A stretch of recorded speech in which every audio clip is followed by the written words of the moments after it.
The day Bradley told me I wasn't worthy of being his wife. I swear, something inside me didn't break. It woke up. That's the part people never believe when I tell this story. They expect tears, broken glass, maybe a dramatic scene worthy of some evening soap drama.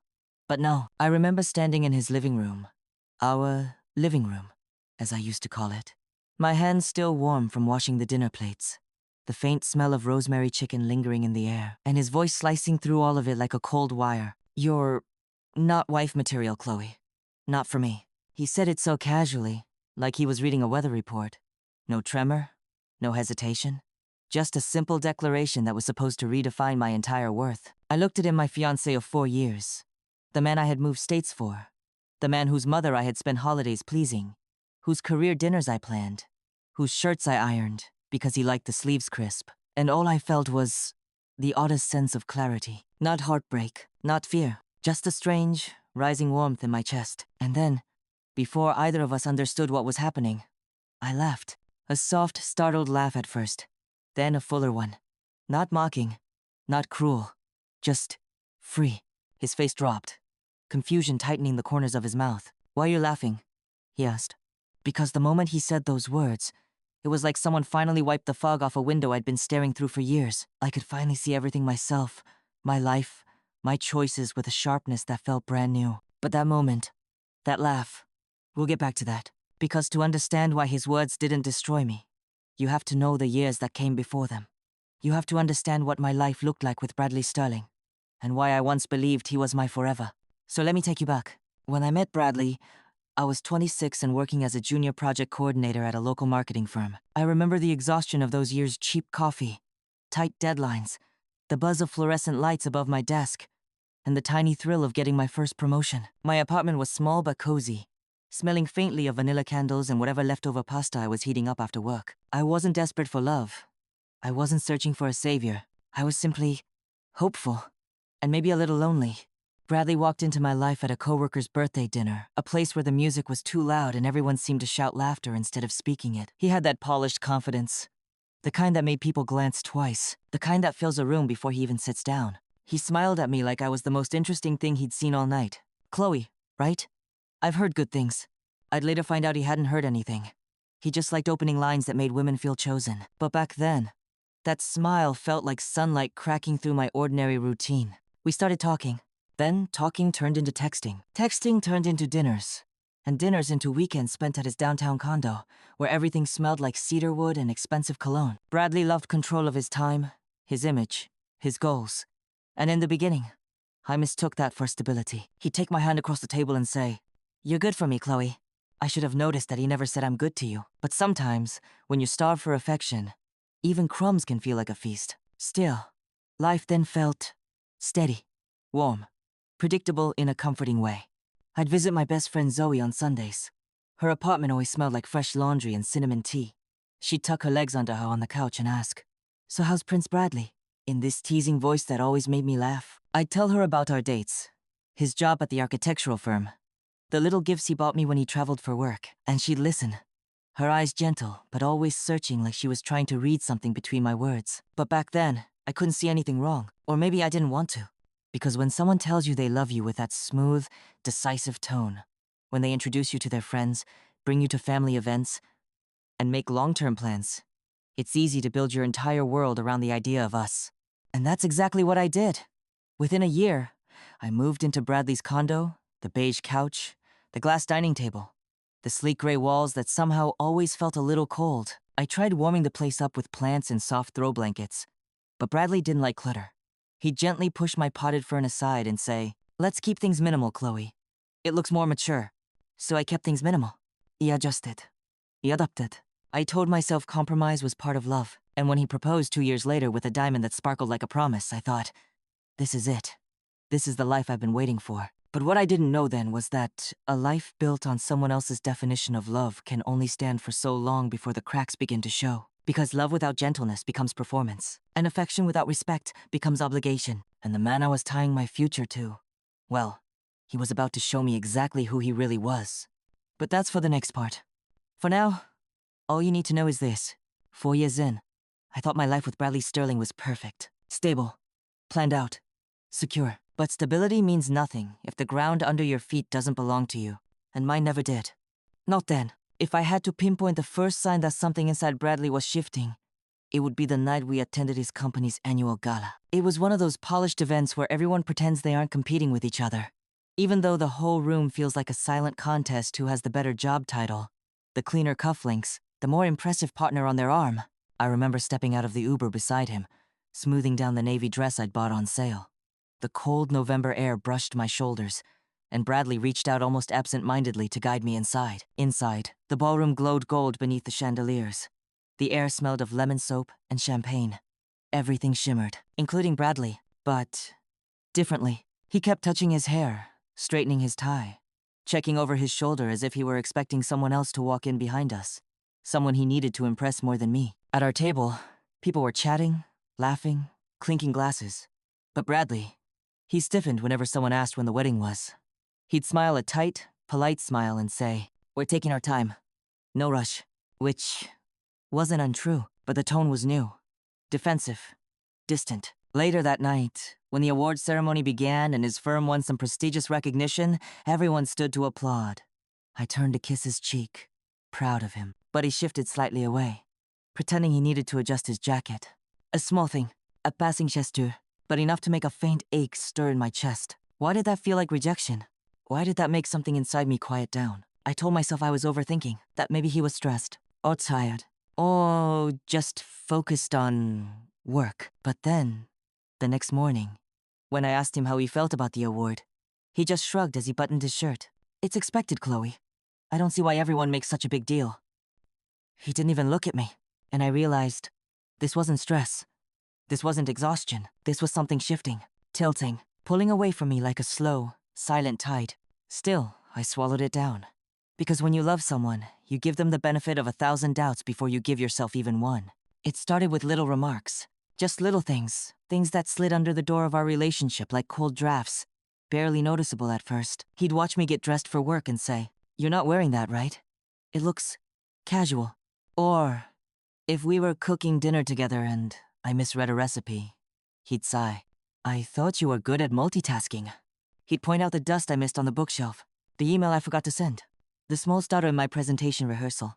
Tiny things, annoyances any couple could have. But his tone, it shifted from teasing to something sharper. Like he was grading me, measuring me, subtracting points I never knew I was collecting. I'd fold our laundry wrong. He'd redo it without a word but with a look that felt like a quiet disappointment. I'd bring home groceries and forget the brand of almond milk he liked. He'd say, "We've been together 4 years, Chloe. How do you still not remember?" And if I ever asked him about the wedding venues, guest list, dates, he'd change the subject so smoothly it felt like slipping on ice. Looking back now, I see it clearly. He was creating distance, preparing an exit, rewriting the narrative so that by the time he left, he could tell himself it was justified. But back then, all I felt was unease. A subtle, persistent hum beneath my ribs. Something was wrong, and I didn't know what. One evening, I visited Zoe after work. Her apartment door swung open, and she wrapped me in a warm hug that smelled like jasmine lotion. The kind of hug that makes you want to burst into tears, even if nothing's wrong. We sat on her couch, both of us tucked under her giant throw blanket. She looked at me with that intuitive softness she had. "You seem tired lately. Is everything okay with you and Bradley?" He hesitated, and that alone made her eyebrows lift. "I don't know," I finally admitted. "He's different. Or maybe I'm imagining it. He's been distant, critical." Zoe's voice was gentle. "That doesn't sound imaginary." I stared down at my tea, watching the little ripples against the ceramic. "It's small things, nothing big. I don't want to make something out of nothing." She touched my hand. "Chloe, small things become big things when you ignore them long enough." I nodded, but my chest tightened, because even then, I couldn't bring myself to say out loud that I felt like I was shrinking inside my own relationship. Zoe suggested we plan a little weekend trip, just the two of us. A break, a reset. But when I mentioned it to Bradley that night, he didn't even look up from his laptop. "A weekend trip? With Zoe? Why? Don't you think your time would be better spent helping me prepare for the board meeting next month?" The way he said your time, like it belonged to him. I should have seen then that something inside him had calcified. But I still told myself to be patient. Patience, after all, can be a beautiful thing. But patience in the wrong hands becomes self-sacrifice. 2 weeks later, Bradley didn't come home after work. The clock blinked 9:48 p.m. on our microwave in the dark kitchen. Then 10:32. then 11:50. I texted him once, then again. Are you okay? Where are you? Please just let me know you're safe. No response. The house felt like it was holding its breath. Shadows stretched across the hardwood floor. The refrigerator hummed. My heartbeat pressed against the inside of my throat. At 2. 17 inches the morning. The front door finally clicked open. He slipped inside, smelling faintly of whiskey and someone else's perfume. Some light floral scent I didn't wear. He didn't look tired. He looked irritated. "You're awake," he muttered. I remember whispering, "Bradley, it's 2 a.m. I was worried." He waved a hand as if batting away a fly. "I was at drinks with some colleagues. You don't need to panic every time I'm out late." Panic? Every time? This had never happened before. But before I could say anything else, he walked past me, loosening his tie. No apology, no explanation, no acknowledgement of the perfume I could still smell on his collar. Just distance, and silence, and the sound of something inside me sinking slowly to the floor. That was the first night I knew deep down. In the quiet place, you can't lie to that my relationship was cracking. And the fault line was only widening. After that night, the night he came home at 2 a.m., smelling like someone else, the tone of our relationship shifted in a way I could no longer ignore. Bradley became polite. Topolite. He'd say things like, "Good morning, Chloe," with a voice that felt like it was auditioning for the role of a caring fiancé rather than living it. Or he'd ask, "How was your day?" But his eyes would stay glued to his phone. Scrolling. He didn't touch me. Not in the casual, familiar way lovers do. Not the brush of a hand against my shoulder as he passed behind me in the kitchen. Not the soft palm on my lower back when we crossed the street. Not the small kiss on my forehead before bed. Nothing. And it's strange how you can get used to the absence of something you once cherished. How you can start making excuses for someone else's silence while ignoring your own. Still, I tried to reach him. One night, I made his favorite meal, basil chicken, jasmine rice, and sautéed green beans. The apartment smelled warm, fragrant, hopeful. I set the table with the fancy placemats his mother had given us. The ones he liked to boast were tasteful and understated. But he came home late again, dropped his keys on the counter with a dull clatter, looked at the table, and said, with that familiar, weary tone, "I already ate." He walked past me like I wasn't even there. Something inside me hollowed out that night. Like someone had reached into my chest and quietly scooped away a piece of me. But the worst part wasn't his distance. It was how comfortable he seemed with it. 2 weeks later, I was folding laundry in our bedroom, sorting his crisp dress shirts into a neat pile. His clothes always smelled faintly like cedar, the cologne he used, and the sterile coolness of his office. That's when I noticed it. His ring dish, the small black ceramic bowl he used, was empty. Empty. He normally placed his watch, cufflinks, and his engagement band there when he got home. The band was a simple, modern piece of brushed silver. He'd chosen it himself, proud of the way it matched his minimalist style. But it wasn't there. My stomach tightened. I checked the dresser, the bathroom counter, his nightstand. Nothing. When he came home that evening, I asked gently, "Hey, did you take your ring somewhere?" I didn't see it. He barely glanced up. "Oh, I left it in my office drawer. Don't worry about it." My engagement ring glinted under the kitchen light. His was sitting in a drawer. That feeling, the slow slide of dread, settled deeper into my bones. A few days later, I invited Zoe over for coffee. The rain tapped softly against the windows, and the living room felt dim despite the warm lamps. She looked at me, really looked at me, and said, "You're shrinking, Chloe." The words were so soft they almost disappeared into the air, but they hit me harder than any shout could have. I tried to smile, but my chin trembled. "I'm just tired." She took both my hands in hers. Tired doesn't make someone look scared. That was the moment something inside me cracked, not because she judged me, but because she saw me, saw the part of me I was trying so hard to hide. I told her about the late nights, the distance, the missing ring, and the perfume. Her face stilled. Her voice dropped low. "Chloe, are you sure he's being faithful?" I flinched, my breath catching, because the truth was, no, I wasn't sure of anything anymore, but I still whispered, "I don't want to believe he would do that to me." Zoe pulled me into her arms, and I let myself cry for the first time. Not for him, but for the version of myself who had believed love was something you earn by being good enough. The discovery, the moment everything crystallized, didn't come in some dramatic fashion. No secret lipstick on a collar, no hidden love letter. It came from a phone call. Bradley was in the shower, water running loudly behind the glass. I was changing the sheets, trying to ignore the heaviness that had settled permanently in my chest. His phone buzzed on the nightstand. A name lit up the screen. Bellaerle. A name I'd never heard. A name saved with a red heart. My stomach twisted. I shouldn't look. I knew that. But the truth was already clawing at the door. Another message previewed across the top of the screen. Last night was perfect. Same time tomorrow? The air left my lungs in one hard, cold rush. The buzzing in my ears grew louder. The room felt smaller. My hands went numb. I picked up the phone, unlocked it. His code hadn't changed. And there they were. Messages. Photos. Videos. Plans. Meetups. Hotel reshapes. Conversations that stretched back months. Months. And the worst part? The things he used to say to me. You're so good for me. You make my life easier. You're the calm I never had before. He said them to her too. Word for word, like his affection was a script. A template. A copy-paste performance he gave to whatever woman he found convenient. My breath shook so hard I had to sit down on the edge of the bed. I didn't scream. I didn't throw the phone. I didn't storm into the bathroom. I just sat there, holding the device that held the truth of the past 12 months, feeling everything in me go strangely still. Because sometimes the moment your heart breaks is the same moment your self-respect wakes up. The water shut off. My body went cold. He stepped out, wrapped in a towel, humming lightly to himself. He saw me holding his phone, saw my eyes, and froze. Chloe. The word was half formed, half panicked. But before he could continue, I said the softest sentence I've ever spoken. Who is she, Bradley? Silence. Thick, immense, heavy as wet wool. Then he said it, the sentence that would echo in my bones for weeks. She's someone who makes me feel alive.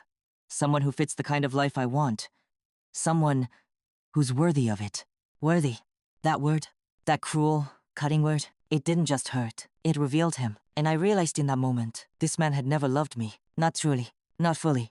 He only loved how I made him feel. And now that he found someone who made him feel bigger, better, brighter, I was disposable. But instead of breaking down, I felt a strange, quiet strength rise in me. The same strength that would later make me laugh in his face. But we haven't gotten there yet. Because the next part is what happened when I finally stood up for myself. When Bradley uttered those words, she's someone who's worthy. Everything inside me went very still. Not shattered, not screaming. Just still. Like watching a building collapse in slow motion from behind soundproof glass. I looked at him, this man I had loved, trusted, centered my life around, and all I could think was, this is who you've been the whole time, isn't it? He hovered by the bathroom doorway, towel clutched in one hand, his face pale, but not from guilt. From fear. Fear of what I knew now. Fear of losing control of the story he'd been crafting for months. He stepped toward me. Chloe, listen. No. My voice was soft, but it cut through his. No.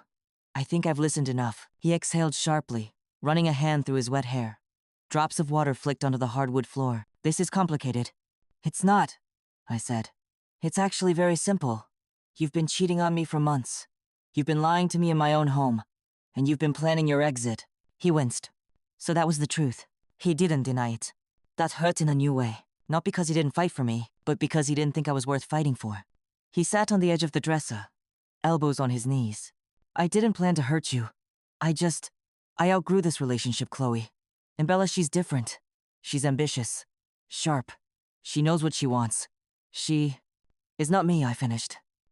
He nodded. I nodded too, slowly, absorbing it all, letting the truth settle like dust in an abandoned room. He added softly, I didn't know how to tell you without breaking you. Breaking me. He thought this would break me. But instead, it freed me. I stood up, walked to the closet, and pulled out a small suitcase. A pale blue one Zoe gave me 3 birthdays ago. Bradley watched me, confused. Chloe, what are you doing? Packing. Why? You don't have to leave. I zipped the case shut. I do. Not because I'm broken, but because I'm done. He blinked. Stunna. He had expected tears. A collapse. A bargaining session. A begging. He wasn't prepared for calm. Chloe, let's talk about this rationally. He tried. We've built a life together. An engagement. A future. I looked at him, really looked at him and said, No, Bradley. I built a life around you. You never built one around us. The suitcase handle clicked into place. The sound felt like closure. He grabbed my arm. Don't be dramatic. We can work this out. You can't just walk away. I pulled my arm back gently. I already did. And then something happened that would haunt him. Not me. For years. He whispered, You'll regret this. Women like you don't find better. My heart didn't twist. It hardened. Solidified. Found its shape. Because in that moment, I understood. He wasn't cruel because of me. He was cruel because of who he was without control. I walked to the door, looked back one last time, and said with the first real certainty I'd felt in months, "I don't need better, Bradley. I just need different." Then I left. When I knocked on Zoe's door at 1:12 a.m., my suitcase beside me, she opened it so fast it nearly flew off the hinges. Her eyes widened when she saw my face. Dry, drained, but strangely peaceful. "Oh, honey." She pulled me into her chest, and the scent of cinnamon tea and fabric softener washed over me. I didn't stop. I didn't collapse. I just let myself be held. She guided me inside, tucked me under one of her giant blankets, and warmed leftover pasta because in her world, love is expressed through carbs and care. I told her everything in small, quiet pieces, the messages, the missing ring, the perfume, the betrayal. She listened with tears in her eyes, but she didn't interrupt, didn't try to fix it, didn't say, "You're better off," or, "He's trash." She just whispered, "I'm here. I'm right here." And for the first time in months, I believed it. People imagine heartbreak is loud sobbing on the bathroom floor, screaming into pillows, throwing things. But real heartbreak is quiet. It's brushing your teeth in someone else's sink. It's waking up on a friend's couch and needing a moment to remember why you're there. It's walking around with your chest feeling hollow and heavy at the same time. I took a week off work. Told my boss it was personal. He didn't ask questions. The kindness almost made me cry. Zoe set up a little corner for me in her spare room. Lavender walls. A lamp that flickered softly. A potted plant she swore I'd keep alive. Because it doesn't judge, and neither do I. And slowly, very slowly, I started breathing again. Not deeply, not comfortably, but enough to survive the next minute. Then the next hour. Then the next day. On the fourth morning, Zoe handed me a small card. "Therapist," she said gently. "She saved my life once. I think she can help save yours." I nodded. Not because I felt strong enough, but because I wanted to be. Therapy wasn't what I expected. The office smelled like eucalyptus and warm paper. Soft music hummed under the sound of a small tabletop fountain. My therapist, Dr. Lewis, had a calm voice, the kind that makes you feel like you can exhale for the first time in years. She asked me one question that undid me entirely. "Chloe, when did you stop recognizing yourself?" A single tear slid down my cheek. Not from pain. From relief, because someone finally asked the right question. For the next hour, I told her everything. How I dimmed myself to fit Bradley's world. How I accepted less in the name of patience. How I confused control with love. And how I had forgotten the sound of my own laughter. Dr. Lewis said something I wrote down that night in Zoe's spare room. Relationships don't fail when someone leaves. They fail when someone stops being themselves. That line, that truth, planted something inside me. Not anger, not bitterness. Hope. A quiet, steady hope that maybe my story wasn't ending. Maybe it was just beginning. 3 weeks after I moved out, I returned to the condo to pick up the rest of my things. Zoe came with me for support. Bradley opened the door and froze. He looked smaller. His hair messy. His eyes tired. His shirt wrinkled. He wasn't the polished, self-assured man I used to know. He looked like someone who had won a game only to realize the prize wasn't worth having. He started talking immediately. "Todo quickly. Todo desperately. Chloe. Wait, we can fix this. I made a mistake. Bella isn't... Look, I didn't mean what I said. You're not unworthy. I just panicked. I was confused. You know how stressed I've been." Zoe folded her arms behind me, like a silent lighthouse. I stayed quiet. I let him speak. Let him ramble. Let him explain. Then I said calmly, "I'm not here for closure, Bradley. I'm here for my things." His face tightened. He wasn't used to me choosing myself. "You really think you can do better than me?" he asked bitterly. I smiled. Softly, beautifully, with the kind of smile that grows from healing. Not spite. "I don't think it," I said. "I know it." That moment, that quiet, steady moment, was the first time I realized I was becoming someone new. Someone whole. Someone free. I didn't sleep at all. I don't know why people say time heals. Sometimes, time just sits there like a stone on your chest, daring you to breathe under its weight. Every blink brought back the echo of Bella's trembling voice. He comes into my room at night. Every time I closed my eyes, I saw that terrified little girl, clutching her stuffed rabbit with white knuckles. And every breath I took was a war between rage and grief. By sunrise, something inside me had settled. Not calmed, no. Not even close, but settled. Like a river right before it overflows. Because now I knew the truth, and the truth demanded something of me. Zoe found me in the backyard, sitting on the old porch steps, staring into nothing. She approached quietly, like she was walking toward a wounded animal that might bolt or bite. "Chloe, did you sleep?" she asked softly. I shook my head. The morning light stretched across the lawn in thin golden lines. Birds chirped. It was a beautiful day. Isn't it funny how the world keeps going even when yours cracks open? Zoe sat beside me and handed me a cup of tea. Bella's still sleeping, she whispered. She cried herself out. I kept her in my room last night. I nodded, gripping the mug to stop my hands from shaking. Zoe looked at me like I was a bomb she was praying wouldn't go off. What are you going to do? I swallowed. I'm going to get her out, I said. My voice came out flat, like steel. Zoe stared at me. Chloe, you can't just... She's not going back to that house. I cut in. I don't care what I have to do.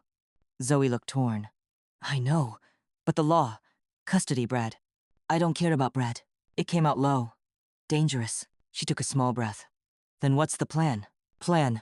As if I had one. As if any plan could untangle the web Bradley had spun around us. I need proof, I said finally. I need something that no one can argue with. Something that will burn his whole world down. Zoe nodded slowly, like she understood exactly what I meant, and exactly how far I was willing to go. And that scared her. Honestly, it scared me too. Later that afternoon, I drove Bella to school. She sat in the back seat, hair braided, backpack hugged to her chest. She looked so small, so breakable. Before she got out, I knelt beside her. Bella, I said gently, you did the right thing telling me. I need you to be brave a little longer, okay? She chewed her lip.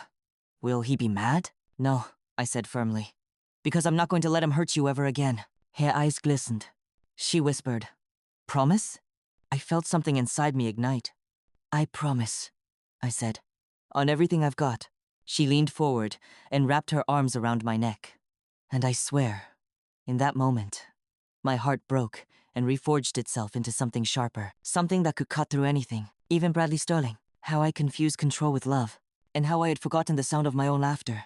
Dr. Lewis said something I wrote down that night in Zoe's spare room. Relationships don't fail when someone leaves. They fail when someone stops being themselves. That line, that truth planted something inside me. Not anger, not bitterness, hope. A quiet, steady hope that maybe my story wasn't ending. Maybe it was just beginning. 3 weeks after I moved out, I returned to the condo to pick up the rest of my things. Zoe came with me for support. Bradley opened the door and froze.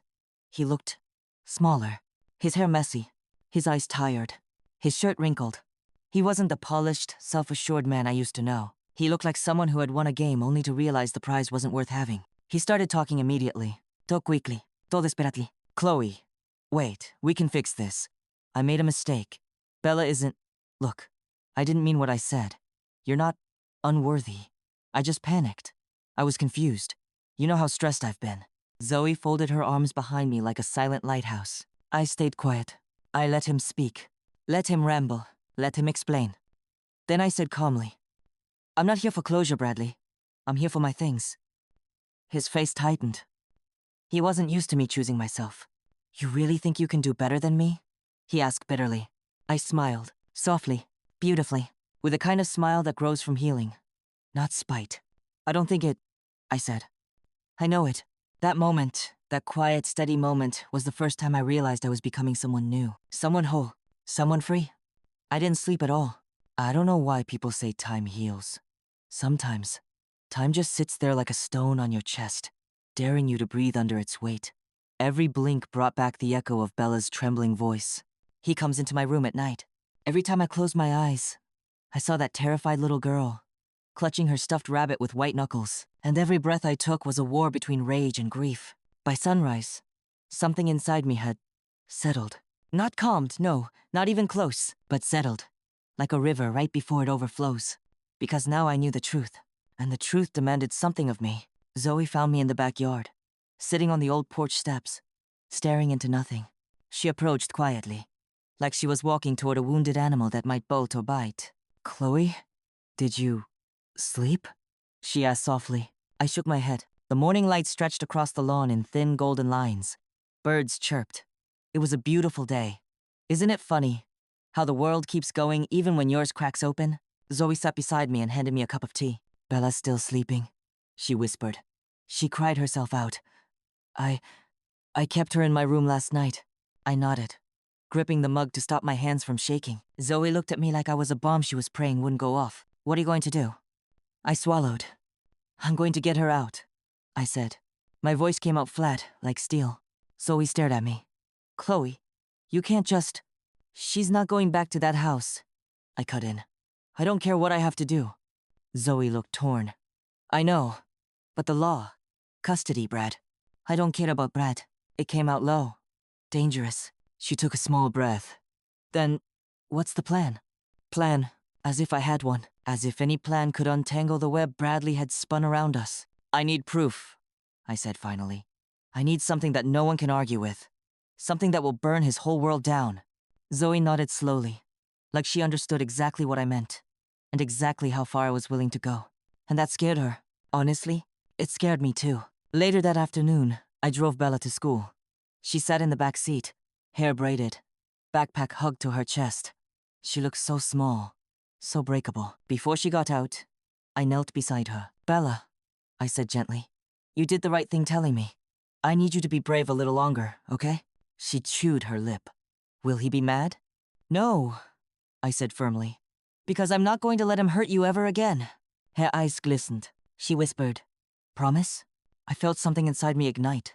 I promise, I said, on everything I've got. She leaned forward and wrapped her arms around my neck. And I swear, in that moment, my heart broke and reforged itself into something sharper. Something that could cut through anything, even Bradley Sterling. When I got home, I found Zoe at the kitchen island with her laptop open. She looked up. I've been thinking. Uh-oh. That's dangerous. I tried to joke, but her face stayed serious. What if we get him to expose himself? She said. What if we don't chase proof? What if we make him hand it over? He blinked. What are you talking about? She closed the laptop slowly. I think we need to make Bradley lose control. My breath caught. Zoe, listen, she said urgently. He's careful. He's polished. He hides everything behind that perfect rich boy smile. But he has one weakness, Chloe. My voice dropped. Ego. Exactly. Zoe nodded. If he thinks he's winning, he'll get sloppy. I exhaled. It made sense. Too much sense. What are you suggesting? I asked. Zoe hesitated. Then she leaned in. Set up a controlled confrontation. Somewhere public, but not too public. Somewhere you can record him. And when he thinks he has you cornered, he'll reveal exactly the kind of man he is. I stared at her. You think he'll admit to what he's done? No, she said. But he might admit to hurting you. Or intimidating Bella. Or threatening her. Anything helps. I rubbed my forehead. It was risky. God, it was reckless. But also, it was the only shot we had. What place were you thinking? I asked quietly. Zoe gave me a slow, grim smile. I know exactly where to find him when he thinks he's untouchable. And in that moment, I knew the fuse had been lit. The place was a private rooftop bar. Exclusive, hidden. A place where men like Bradley Sterling did their best wicked work, tucked behind expensive alcohol and skyline views. Zoe had connected all the dots. Bradley went there every Thursday. And tonight was Thursday. So I dressed the part. Black dress, heels, hair pinned back. Not for him for war, because Bradley always underestimated a woman who looked put together. It made striking so much easier. When I stepped out of the elevator onto the rooftop, the air was cold, and the city lights glittered behind me like 1,000 watchful eyes. There he was, standing at the bar in a charcoal suit, laughing with two other men I recognized, Ethan and Lucas Hayes. Zoe had been right. He had come here to celebrate something, but he had no idea what kind of celebration I had planned. I walked toward him, slow and steady, every step sharpening my resolve. Bradley turned at the sound of my heels. The smile slipped off his face like melting wax. Chloe, he said, straightening. What are you doing here? I lifted my chin, voice calm, controlled. We need to talk. He glanced at Ethan and Lucas, then waved them off. They stepped away, glancing between us. He faced me again, jaw tight. This better be good. Oh, it was going to be better than good. My phone was recording. Hidden, tucked in my clutch with the camera peeking through a slit I had cut earlier. I took a breath. Bella told me everything. His face froze. And suddenly, that polished mask cracked. Just a little. Just enough. What exactly do you think you know? He said, voice low. She told me what you do at night, I said. She told me you come into her room, that you scare her, that you make her feel unsafe. He stepped closer, his eyes turning dark. Chloe, he hissed. You don't know what the hell you're talking about. I know enough. He scoffed, shaking his head. You always were dramatic. My pulse hammered. This was it. Now or never. So you're saying she's lying? I asked. Yes. He snapped. Good. Keep going. And you didn't threaten her? I pushed. Of course not. And you never put your hands on me either, I said quietly. His eyes flashed. And then, he grabbed my wrist, not hard enough to bruise, but hard enough to make a point. My breath hitched. There it was, the monster behind the suit. Careful, he said, voice cold as steel. You don't want to start something you can't finish. I stared into his eyes and whispered, Oh, Brad, you already finished it. He blinked. What? I pulled my wrist free. Easy, effortlessly, like I had shed his entire existence in a single motion. Then I stepped back and spoke the words that would detonate everything he'd built. You're done. That's when the door behind me swung open, and Zoe walked in, live streaming from her phone, straight to the mothers group in the neighborhood, straight to every parent he thought he could manipulate, straight to everyone who worshipped the ground he walked on. Bradley's face drained of color, and the rooftop went still, like the whole world had inhaled at once. It was only then, in the silence, in his terror, that I knew this was just the beginning.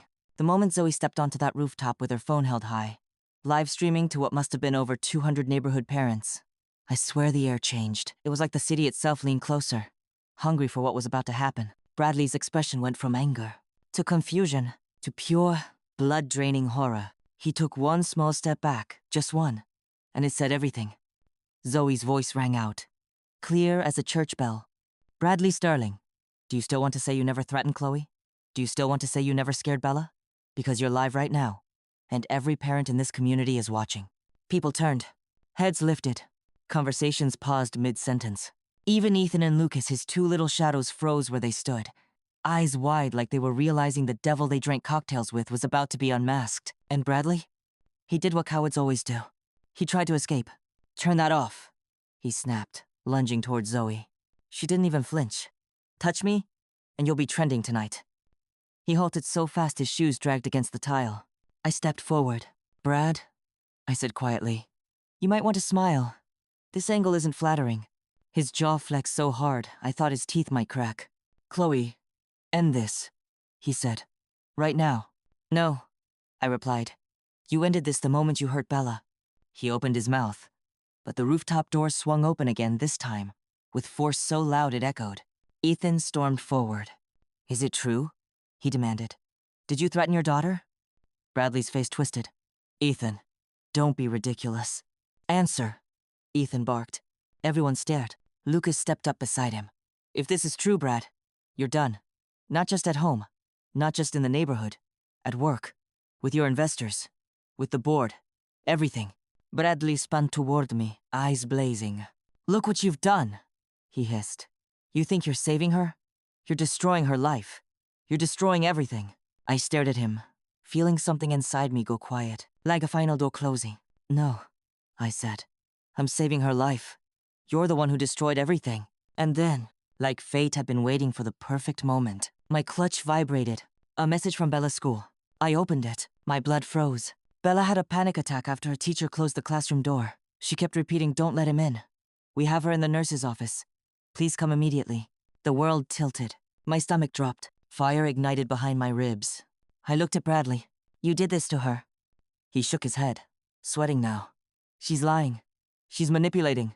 My voice shattered into a scream. She's 7. Everyone jumped. He is dangerous, I said, turning to the crowd. He's been hurting her.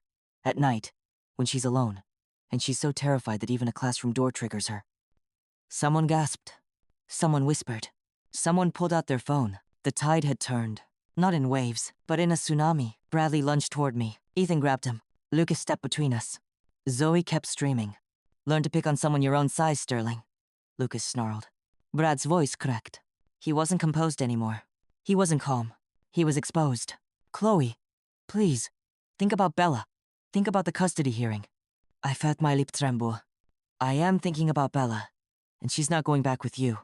He froze, and then he laughed. That sharp, cold, brittle laugh of a man who thinks he still has leverage. Courts love fathers with money, he said quietly. With influence. With clean records. And I have all 3. You? You're nothing. You're a woman with anger issues and a friend who thinks she can play journalist. Oh, there it was. The real Bradley. Entitled, untouchable, rotten to the core. I leaned in close enough that only he could hear me. Bradley Sterling.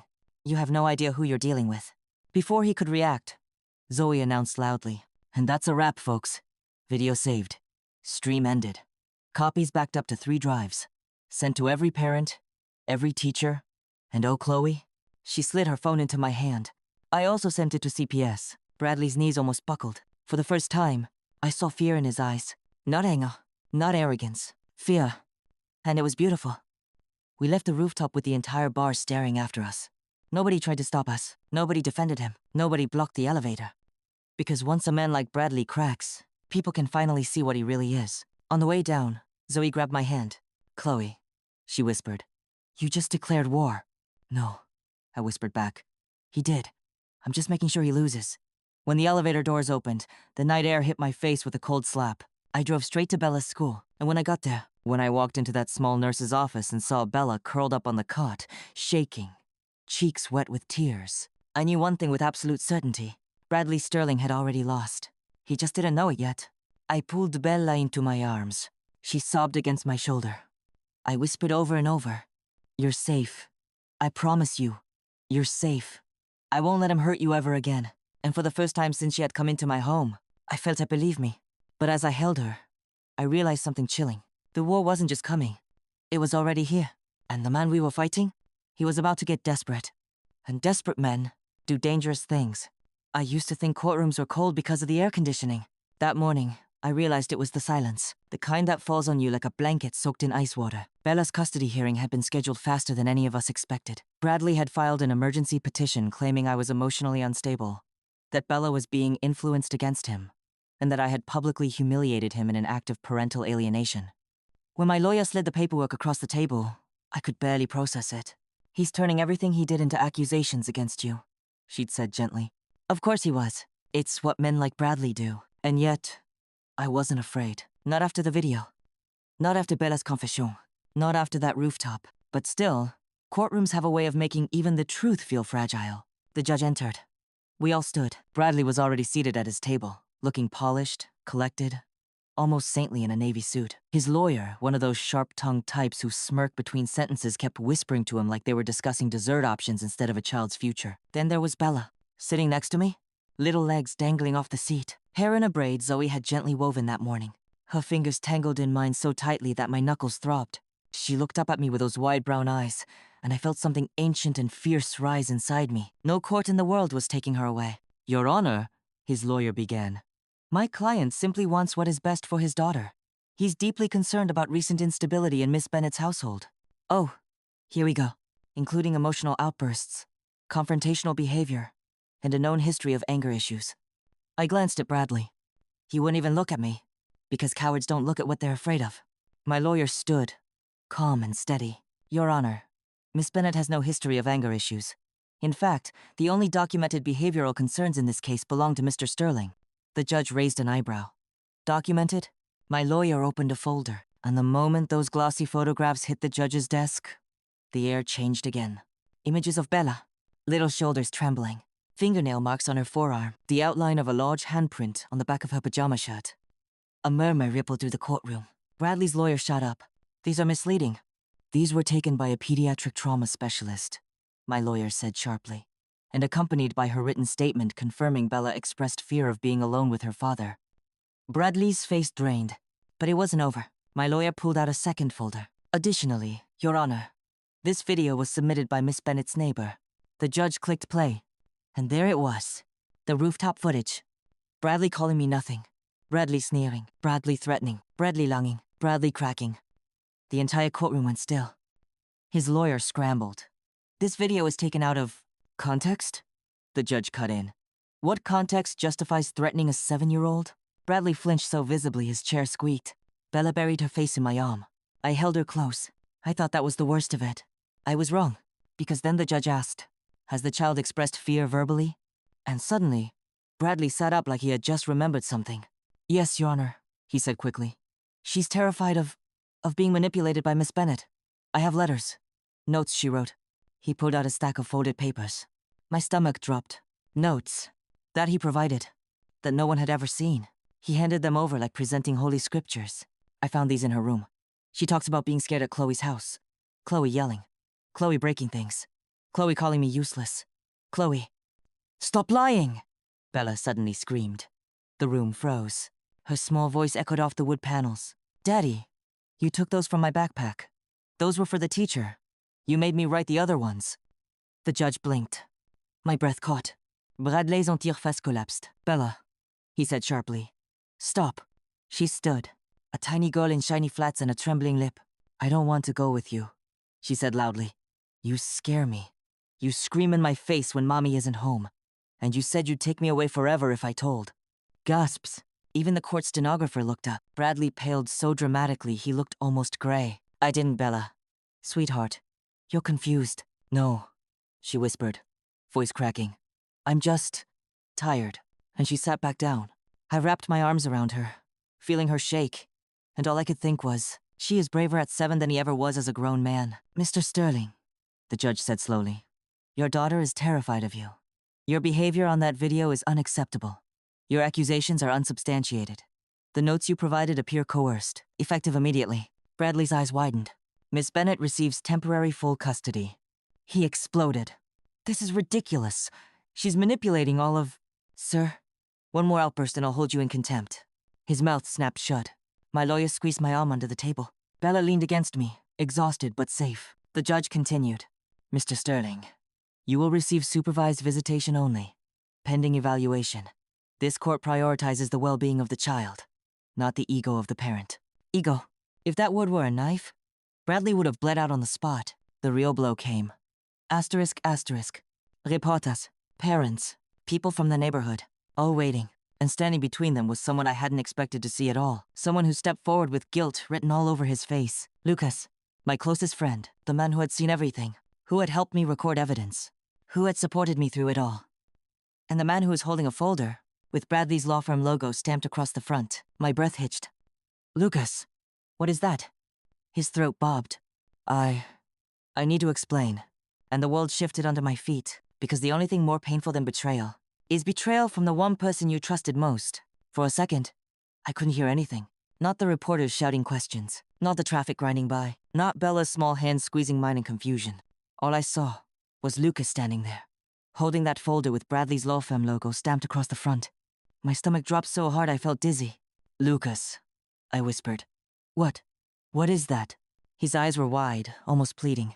Chloe, it's not what you think. But my body was frozen. My heart was hammering so loud it drowned out his voice, because betrayal from a partner, from an ex, even from a relative hurts in predictable ways. But betrayal from a friend? A man who had been my anchor through all of this. That ache is different. Sharper. Crueler. It hits you like cold water thrown on a deep wound. Zoe rushed forward. What is going on?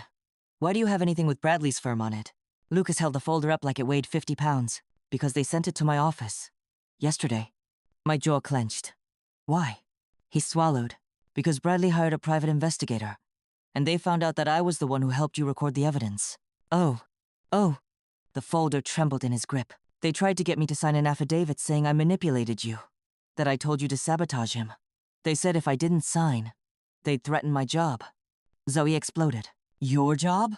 Chloe was in court fighting for a child and you're worried about your... Zoe, I said quietly. My voice sounded too calm, too hollow. I turned to Lucas. You almost signed it, didn't you? His eyes filled. He didn't answer. Which was answer enough. My breath trembled. After everything. After every late-night conversation. After every ride to the police station. Every text checking on Bella. Every speech about, you're not alone in this. He had been one signature away from undermining the entire case. Chloe, I didn't sign anything, he said shakily. I swear, I didn't. But I need you to understand how close I came. And I can't live with you finding out from someone else. I stared at him. And in that moment, I realized something painful. Good people can still hurt you. Not because they're bad, but because they're afraid. And fear makes cowards of the best men. I nodded slowly. Thank you for telling me, I said softly. His lip trembled. Can you forgive me? I looked at Bella. Her little face tilted up at me. Then I looked back at Lucas. Not today, I whispered. But maybe. Eventually. He nodded, tears forming. And even though my heart ached, even though my trust cracked a little, I knew healing wasn't born from anger. It was born from clarity, and I had plenty of that now. He wasn't done. Of course he wasn't. Because the thing about men like Bradley Sterling is this: losing gracefully isn't in their DNA. They don't retreat quietly. They don't reflect. They don't grow. No, they get desperate. And desperation is exactly what walked toward us across that courthouse parking lot. His hair damp with sweat. His face twisted with a rage he could barely contain. You think this is over? He hissed. Lucas stepped in front of me on instinct. Zoe pulled Bella behind her. Bradley pointed a shaking finger at me. You think you won something in there? You embarrassed me. You humiliated me. You ruined my career. I didn't ruin your career, I said. Your behavior did. Shut up, he snapped. People around us turned. Phones came out. He didn't care. You think you're getting away with this? You and your little... He sneered at Bella Mascot. I moved in front of her so fast my heels scraped the pavement. Don't talk to her. He laughed a bitter, cracked sound. You're going to lose. When the dust settles, I'll still have money. I'll still have connections. I will bury you in court motions until you break. I felt a calm wash over me. Bradley, I said quietly, you're not fighting me anymore. He blinked. I'm not the opponent you should be worried about. He stepped closer. Who then? I took out my phone, opened the messages, held it up. You're fighting the system now. CPS, the court, the trauma specialist, the school, your neighbors, your partners, your own daughter's testimony. His face drained. You're alone in this. For the first time since I had met him, Bradley Sterling looked small. A man stripped of the power he cloaked himself in. A man who had always counted on control and had none left. He shook his head, voice cracking. Chloe, please, don't take her away. I stared at him. The man who had screamed at a little girl in the dark, who had manipulated, threatened, and terrified her, who had tried to turn everyone against me, who had destroyed our home long before any of this ended. No, I said quietly. You took yourself away. And with that, I turned. Bella slipped her hand into mine. Zoe wrapped her arm around my shoulders. Lucas kept a careful distance behind us, equal parts protector and penitent. We walked to the car. The sunlight warmed Bella's face. And for the first time, she didn't flinch at a passing shadow. When I buckled her in, she whispered, Mommy, am I really safe now? I kissed her forehead. Yes, I said. You're safe. And nobody can take that from you. Her eyes fluttered closed in relief. And something in my chest, something that had been clenched for months, finally loosened. The true ending hadn't happened yet. Asterisk, asterisk. Not until the housewarming party. Not until Bradley showed up uninvited. Not until he tried one last time to claim credit for the life I built without him. That night, the final confrontation. That moment when I realized I had won. Long before he ever lost. That's where everything changed for good. The invitation was clear. A quiet housewarming party. Just close friends, laughter, and the scent of fresh paint and new beginnings. Lucas had helped me pick out the curtains. Zoe brought the homemade cookies Bella loved. The air in my new home smelled like lavender and promise. I thought, maybe, just maybe, this chapter could close quietly. But I was wrong. I heard it before I saw him. The unmistakable sharp knock on the door. Firm. Insistent. My heart stuttered. I exchanged a glance with Lucas. Should I get it? He asked, voice low. He hesitated. Something told me I already knew who it was. I walked to the door. There he stood, Bradley Sterling, suit rumpled. Eyes wild but trying to mask it with that fake smile he wore so well. I heard the party, he said, voice oily smooth. Thought I'd stop by and see how my future wife is doing. Future wife? I said, stepping back. He laughed. You always thought you'd be Mrs. Sterling. I swallowed the cold bile rising in my throat. Bradley, I said carefully, this isn't your party. You're not invited. I pushed past me. The room froze. Conversations halted. Bella shrank behind Zoe. He walked into the living room like he owned the place. Well, well, he said, eyeing Lucas. And who's this? Your knight in shining armor? Lucas stepped forward, steady and calm. Lucas Hayes. And this is our home now. Bradley sneered. Don't get too comfortable. I built that house. I made those connections. I gave you everything you have. I looked at him, heart steady. No, Bradley. You gave me nothing. I took a breath. This life? This happiness? I built it myself. With therapy. With love. With people who actually see me. He laughed again. But you wouldn't be here without me. I shook my head. You're wrong. Turning to the room, I spoke loud enough for everyone to hear. This woman, I said, nodding to Bella, was scared of the man standing in this room, and it took me a long time to see my own worth. But now, I know it's never been yours to define. Bradley's face twisted with rage. You think you've won? He spat. I'm not done. Lucas stepped between us. Then you're done here. Bradley glanced at the crowd. I saw the fear flicker, because he knew what we all knew. That night wasn't just a party. It was a declaration. Of survival. Of reclaiming. Of finally, after everything, standing free. Sometimes, we let other people define our value for us. We carry their words like heavy stones in our pockets, unaware that the weight only drags us down. But true worth? It's not something anyone can give or take away. It's something we build ourselves through every broken night, every tear, every small act of courage. I learned that lesson the hard way, through heartbreak, betrayal, and fear, through finding strength in the people who truly loved me, and learning to love myself more than I ever had before. So I want to ask you, have you ever let someone else decide your worth? Or have you found the courage to walk away, to rebuild, and to claim your own power? Tell me your story in the comments, because we all need to hear that we're not alone. And if this story touched your heart, please subscribe and join me for more real stories of strength, survival, and hope. Thank you for listening. Until next time, take care of yourself, and remember you are worthy. Always.